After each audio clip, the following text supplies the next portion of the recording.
Hello, everyone, and welcome back to another episode of Parts Talk.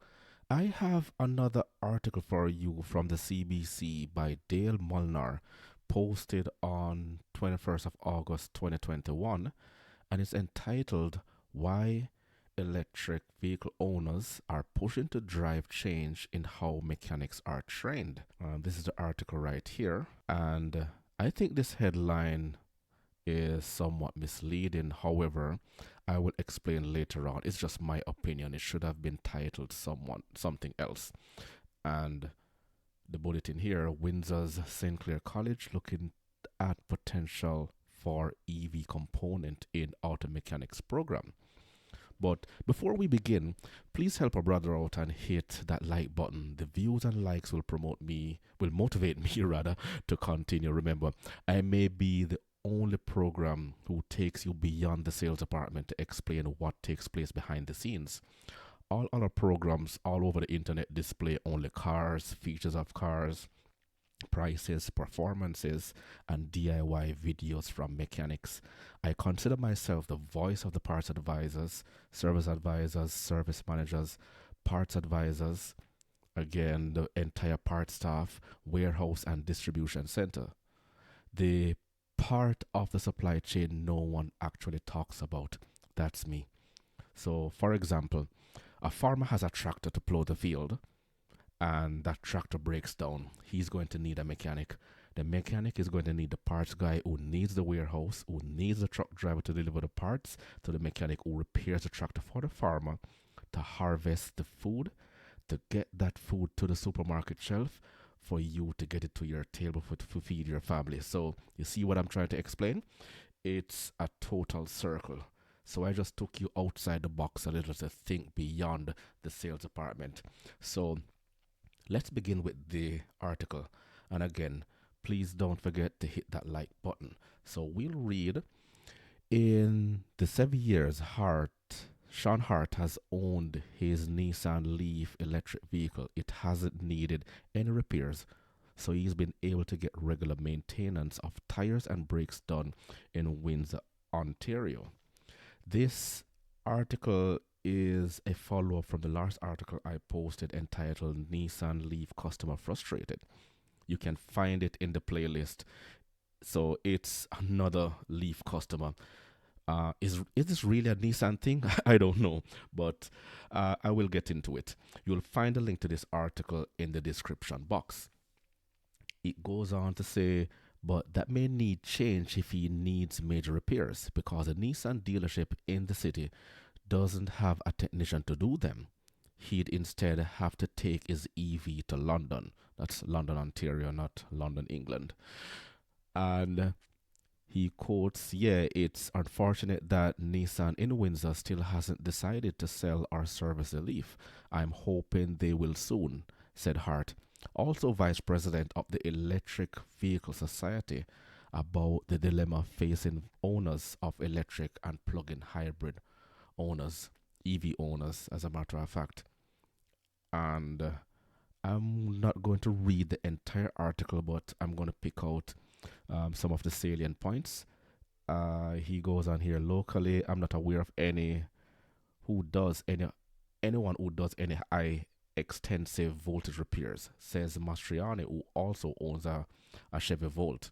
Mastriani appears at he's chapter president of the EV Society, Windsor, Essex, says that while most new car dealerships in Windsor carry EVs, can service them, that's not the case with independent auto mechanics. And that's also a big deal. We have to take in consideration the independent shops that are out there. Auto mechanic shops says there's little incentive to work on EVs because of the complexity of dealing with them and the relatively few numbers on the road. And that is true. When you drive around on the road, all you see is Teslas or Chevy Bolts or the Nissan Leaf. Not much other manufacturers are able to get their vehicles out as much as possible as these other companies are. But we will continue and listen to a video here by Cara Clearman from the Plug and Drive. Says EV mechanics are in short supply. So listen to what she has to say here. We need to really push that up across Ontario where kids who go into the colleges to learn to be a mechanic, that they're learning about EVs alongside ICE or gas vehicles. And then we need to do ready mechanics and help them get on board, because especially now that the federal government has said after 2035 we're not selling gas cars anymore, we have about 10, 12 years to get everybody up to speed. And she's right. The federal government here in Canada did announce that they want to shift to zero emission in vehicles by 2035. But we will have several challenges before we reach that goal. And here's why. I actually got another article showing and stating as to why they said that in the first place. Gas and diesel have been powering travelers for decades, but they come at an environmental cost. The federal government wants to phase out fuel-powered cars and trucks and invest in consumer rebates, charging stations, and tax breaks for those who buy electric. A local car dealership owner says we are seeing more variety, however gas-powered still dominates. We are seeing more battery electric every year, and the numbers increasing, but the numbers as a percentage are still very small. Less than 1% of the vehicles sold in Saskatchewan are battery electric today. The plan is for all new cars and light-duty trucks sold in the country to be zero-emission vehicles by 2035. It's really an opportunity here for us as prosumers, is what we call it, people that are very cognizant of our energy use and our carbon footprint, to start engaging with that through our electric vehicles. A former Liberal Party member and president of Canadians for Affordable Energy, Dan Mateg, says while it may look good and trendy on paper, he doesn't see how it can be accomplished in the time frame. He says we have been toying with the idea of electric cars for over 100 years. Trendy to talk about internal combustion engines disappearing. But frankly, batteries are not there yet. The science demonstrates, as do the physics, that it's not possible to replace the efficiency of an internal combustion engine with an electric vehicle. Wyant adds, we lack the needed infrastructure at this time in Saskatchewan. A lot of big investments. The capacity for generating that much electricity doesn't currently exist from clean sources today. So there's a lot of things that are going to need to change to support that. Environment Minister Jonathan Wilkins says in order to meet our obligations with the Paris Agreement, this is essential not just for Canada, but every country. We're going to be working on the strategy, the regulatory tools, alongside the investments that are going to be required. But I would tell you, this is absolutely where the world is going. Brady Ratzlaff, Global News. There you have it. But these are some of although the article says it is in Saskatchewan, but this is provincial wide, right across the entire country where all these concerns are being meted, right? It's good to announce that we want to eliminate combustion engine run cars and light trucks by 2035, but we also have to look at the challenges that faces us if we go and do something like this in less than 10 years. That's basically around the corner, because time flies when you're in a country like this where the seasons just go by as fast as possible. But also, here's the website for the plug and play that I took the liberty to bring up, and they have some really interesting things on their website. It's nice, it's clean, it's crisp, and it gives you all the information you need about electric cars: the cost, the environment, the performance, charging range.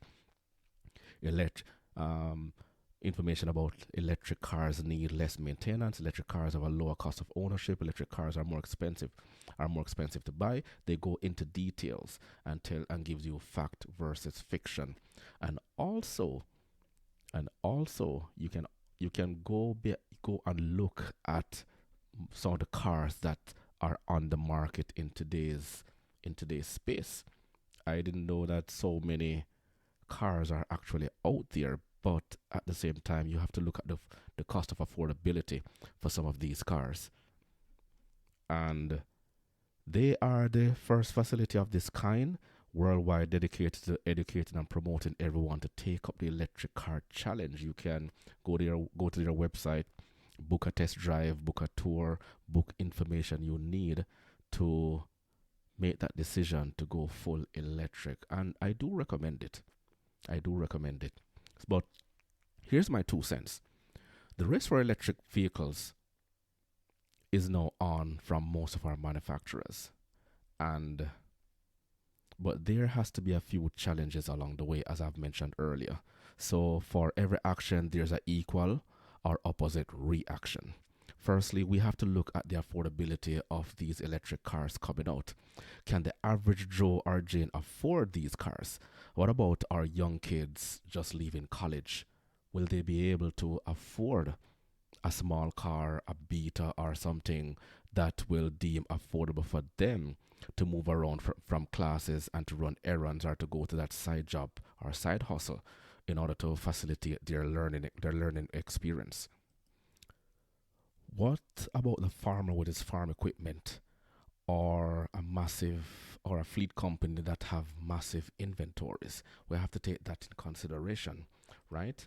And the used car market also, the used car market will not be viable enough for everyone to afford a Beta or an electric clunker. It is just not there yet, and I don't see a viable used car market being set up in less than 5 years where everyone will actually have the option to purchase a car. The accessibility of charging stations similar to that of gas stations. And here's a funny story. The other day I went grocery shopping and I passed a lady in her Tesla hooked up to a charge point charging station. And I spent probably around 35 to 45 minutes inside the Walmart to grab a few grocery items. And as I left, the lady was still there charging her Tesla, sleeping. Well, she must have fell asleep after waiting for more than 20 minutes or so to charge her car. You go to the conventional fuel station, you lift the pump, you put the nozzle in, less than 5 minutes, you swipe your card, you're out of there. So we have to look at that consideration as well. And what about support from manufacturers for parts and service availability? We already have our long-standing problems with all these conventional combustion cars, as you can see during the many interviews I've done and the concerns I've raised on this platform from time to time. It took us 100 years to get our logistics and supply chain seamless, well, somewhat seamless, but customers still find a way to complain every single day. So we have to look at that as well. And what about the environmental impact of the batteries and the other parts? How will we dispose of these newly electrified components? Right? Plug and play again. The website is here. It gives you information on the various electric vehicles that are out there. Ford Mustang, the Volvo XC40, Porsche, Audi Q55. Here's another Porsche, the Cayenne E-Brid, the Panamera, the Audi Q55. Oh, I mentioned it already. The EC60, Volvo, Nissan Leaf, the Mini Cooper SE 3 doors. How will the shops outside of dealerships keep pace with all these new electric models? That's just the thing, right? And you can go in depth into the details of the car here. After incentive, $41,898. This is in Canadian dollars, of course. Gives you all the information about the car, the battery range compared to its gas component, and the electricity used, and the lifetime costs over the period of time compared to its combustion alternative. It's bad enough they can't find apprentices to maintain the workflow. Remember, I have tons of interviews with people who work directly in the auto industry and the dealerships, and they express their concerns about the lack of interest from our younger generation to become mechanics. You can check them out in my playlist. They're all there. All the interviews from Jojo, from Artilio, from Naz, from Anthony, from Chris. Well, the two Chris's. The list goes on. Which brings us to this. What stipulations will some of these manufacturers have on your warranty? If you reside, for instance, 100 kilometers outside the nearest dealership, hopefully they will have in place satellite depots or mobile mechanics will come and service your cars. Tesla is currently doing that. And my next episode, I'm going to be doing a follow-up to this article showing mechanics going their own way, it will be very interesting. So EV mechanics are in short supply, and that's what the title of article should be. So before you go shopping for a new EV, daring or thoughtful, sensitive or strong, intelligent or intuitive, luxurious or mindful, fast or long lasting. really tempting, absolutely tempting, and they're beautiful cars, I must say. Or the Toyota BZ. Zero emissions.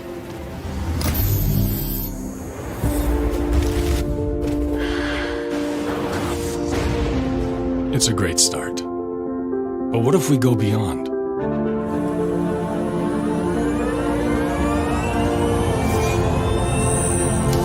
Make more out of less.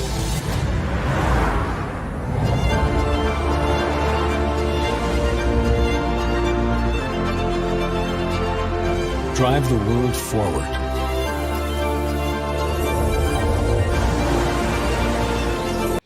You're going to be seeing more and more and more ads like these. But here's my advice to you. Do your research. And for the record, $832 a month for a loan payment. The lease is $578 a month. The average basic salary. You have to think about that. Okay? Well, I will leave it there for now. Remember to hit the notification bell rather, and subscribe. I will see you in the next episode.